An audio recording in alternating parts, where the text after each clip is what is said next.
Good morning, welcome to Kakaaki Social. This is the segment of the show where we spotlight the issues that shape conversations in the Nigerian social media. I am Uhimai Amaize. Who is going to win the 2019 presidential elections?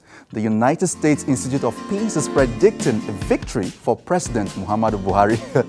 That issue has generated some talk in the Nigerian social media. You would recall that The Economist has actually predicted that the opposition candidate, former Vice President Atiku Abubakar, is going to win the 2019 presidential election. But the United States Institute of Peace, USIP, an independent organization committed to promoting peace across the globe, has predicted victory for President Muhammadu Buhari. Let's take a look at how that development sparked off some talk in the social media. According to the U.S. Institute of Peace, the APC's hold on power will most likely be maintained in 2019, despite the fact that many Nigerians feel that the Buhari administration has not met their expectations. Legit NG posted this on Facebook, a report of this of that story, and generated some comments. We'll take a look at some comments on this post on Facebook very quickly. But let's go on and see more excerpts from this report that has, I'm sure, made the presidency a bit more relieved following the Economist's prediction that Atiku is going to win the 2019 elections. The USIP says it's less likely for President Muhammadu Buhari to be defeated in the 2019 presidential election. In a report released about the forthcoming elections, the organization said it drew its conclusion based on its interactions with Nigerians from different sectors. The USIP is saying that it's based its report based on the information it got and from Nigerians across several sectors. President Buhari is going to be winning the 2019 presidential elections. Now let's go to the comment section on Facebook and take a look at a few comments from Nigerians on Facebook on this matter. Bob and John posting on Facebook said the same U.S. said Niger was going to break up in 2015. Leave matter for Matthias. And from Henry Oyobolo, APC, Buhari and his supporters will like this news. They will not call it fake or sponsored news. Since you guys like lies, let outsiders also tell you lies. And from Ralph David Udoka, I live in New York State. I have never heard anything like U.S. Institute of Peace. When will this APC grow? Comments from Nigerians on Facebook. Linda Uford posting said, the odds still favor PMB, no doubt, but the vote margin will not be much like 2015's own. And then Abdul Usman said, show Buhari some love so that he can lose. That's how people show him. That's how you people showed him hatred in 2015 and he became the president. And then Ken Machi-Ogudu posting said, they must have been paid to issue the statement, not again in Nigeria. Reactions of Nigerians to that report. And of course, the Buhari Media Center issued a statement commending the USIP. Buhari Media Organization hails U.S. victory prediction for Buhari. They issued a statement yesterday. Let's take a look at excerpts from that statement. The Buhari Media Organization hailing the prediction of victory for President Buhari in 2019. In his reaction, couching a statement signed by his chairman, Nii Akinshiju, and Secretary Cassidy Madwike, BMO welcomed the conclusion that the scientific approach USIP employed to arrive at that conclusion. Quote, we are impressed that the USIP said the report is based on its interactions with Nigerians from different sectors, and that though many Nigerians feel that the current administration has not fully met their aspirations, this is not likely to cost the APC government its hold on power. That's the BMO, the Buhari Media Organization, reacting to the USIP's prediction that President Buhari is going to win the 2019 election. We move on from that now to another story that was trending all through yesterday. Premium Times broke this report yesterday that President Muhammadu Buhari has appointed his son-in-law as head of Nigeria's border agency. A case of family affair, I guess. Let's take a look at that report from Premium Times, which was trending and got a lot of Nigerians talking yesterday in the social media. Buhari quietly appoints son-in-law as head of border agency. Premium Times reported this yesterday. Let's take a look at excerpts from this report before we take a look at the comments. President Muhammadu Buhari has quietly appointed his son-in-law as the head of Nigeria's Border Communities Development Agency. Junaid Abdullahi, a retired pilot, assumed duties at the agency on a low-key on October 18. He was married to Zuleyhat, Mr. Buhari's first daughter, who passed away in 2012 from childbirth complications. She was 40. This is the report from Premium Times. Nigerians already reacted, and the first to get the bashing, of course, is Premium Times that posted the report. From AMGMO, we saw this tweet.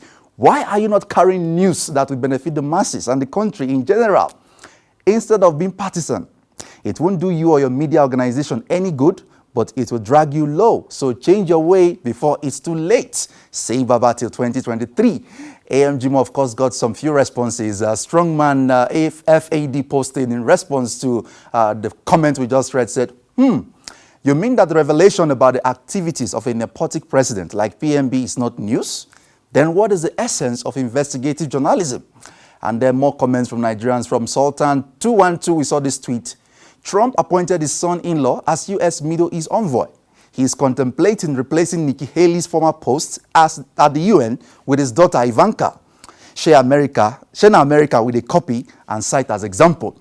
And of course, this also got a response from Twitter user Happiness. He ran the tweet and said, Trump's son-in-law's appointment is not official. Besides, it's without portfolio. Get the news right. Uncle Buhari can appoint whoever he pleases, but for this country to move forward, we need to appoint people with the right qualifications, be it Yoruba, Hausa, Igbo, etc. And then, of course, from Daily Box NG, we saw this tweet. That was how Nigerian army cited Trump video, and the world media shamed them. Now, you want us to copy Trump again? Please say something else.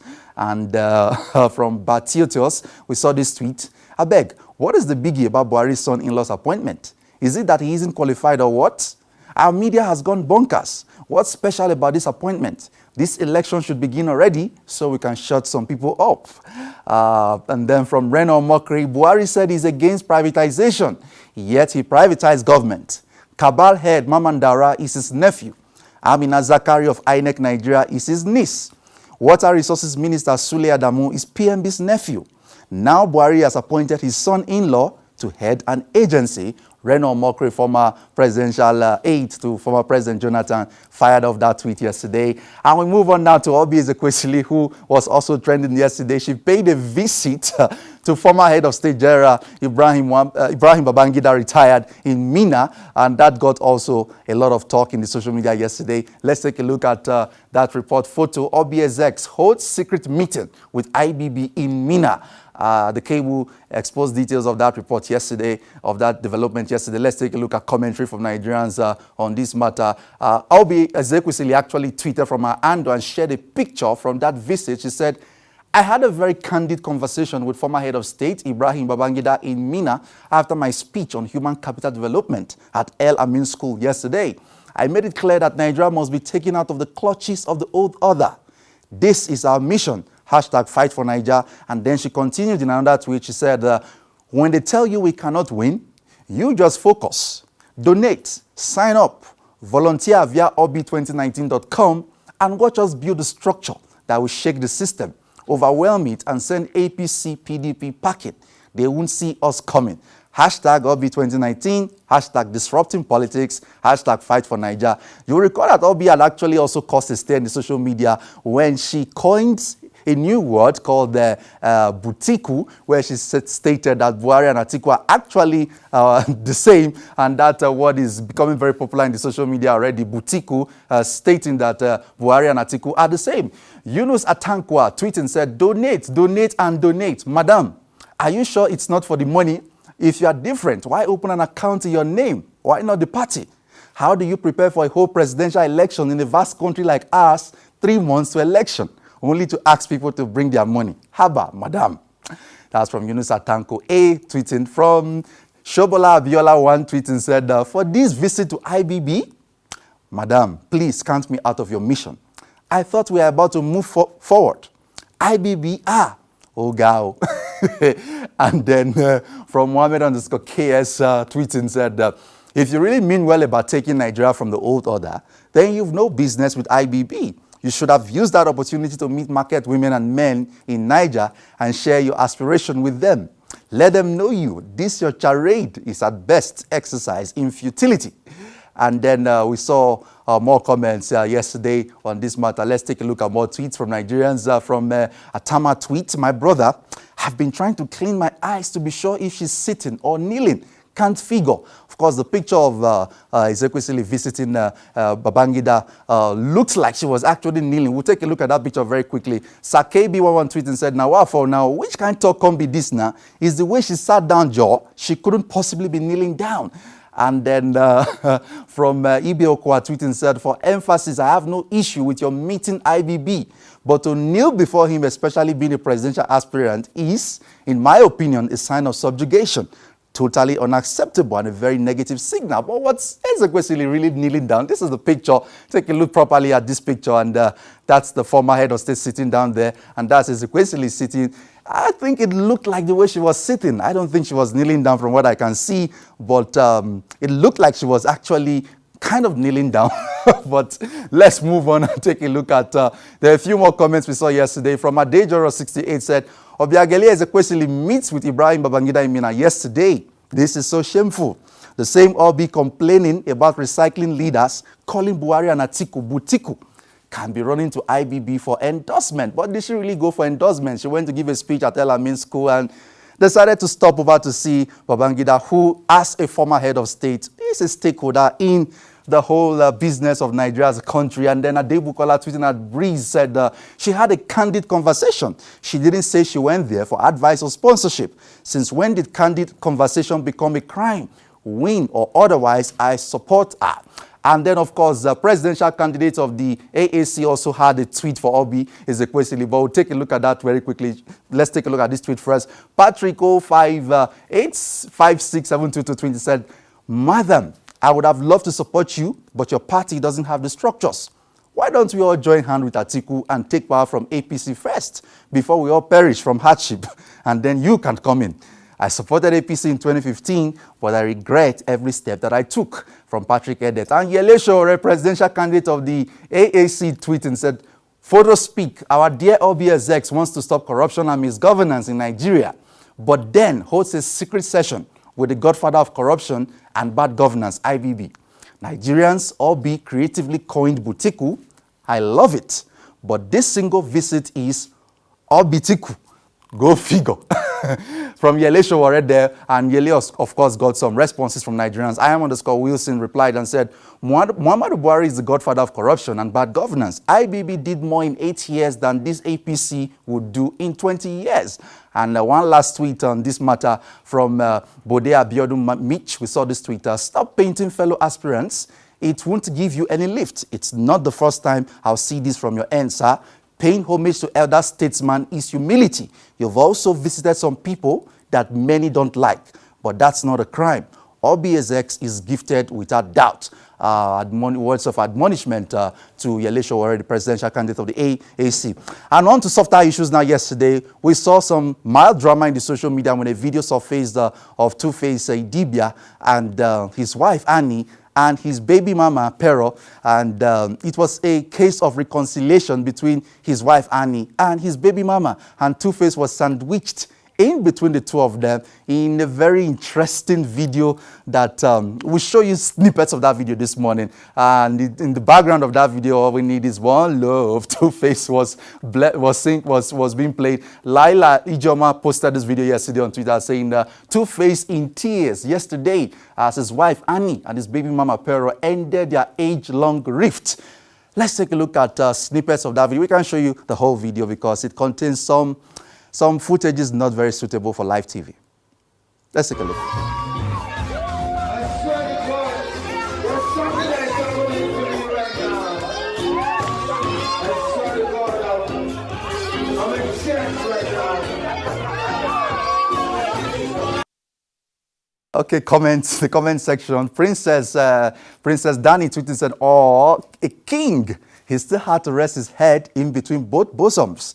And we saw more comments yesterday from Inexorable Guy to all girlfriends, wives, side chicks, and baby mamas. You see, this is an example that we can happily coexist with each other.